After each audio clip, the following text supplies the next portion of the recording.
ముఖ్యంగా ఈ ఆషాఢ మాసంలో, ఇప్పుడు ఆషాఢ మాసం నడుస్తోంది కదా, ఈ ఆషాఢ మాసంలో అమ్మవారికి శాకాంబరి అమ్మవారిగా అంటే ఆకుకూరలతోటి అదేవిధంగా కూరగాయలతో పళ్ళతో అలంకారం చేస్తారు కదా. దాని వెనక చిన్న కథ ఉంది.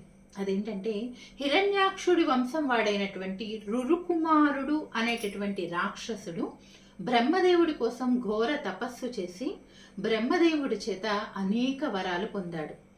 మొత్తం వేదాలన్నీ కూడా తన దగ్గరే ఉండేలాగా, బ్రాహ్మణులు దేవతలు మిగిలిన వాళ్ళంతా వేదాలని మర్చిపోయేలాగా, దేవతలని జయించగలిగిన శక్తి కలిగేలాగా వరాలు పొందాడు. ఆ బల గర్వంతో దేవతల్ని జయించాడు. వేదాలు లేకపోవటం వల్ల బ్రాహ్మణులు సంధ్యావందనాది యజ్ఞాది క్రతువులన్నీ కూడా ఎలా చేయాలో మర్చిపోయారు.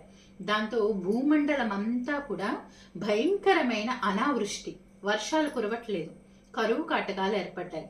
అప్పుడు అందరూ కూడా ఆ జగన్మాతని అమ్మ నువ్వే దిక్కు అని చెప్పి మామూలు మాటలతోనే ప్రార్థించటంతో, వేదాలు లేవు కదా, ప్రార్థించటంతో అమ్మవారు 100 కళ్ళతోటి, ఒళ్ళంతా కళ్ళతోటి, చేతిలో అనేకమైన కూరగాయలు పళ్ళు చిగుళ్లతో ప్రత్యక్షమయ్యి ఆ పళ్ళు కూరగాయలతో అక్కడున్న వారందరి ఆకలిని తీర్చిందిట.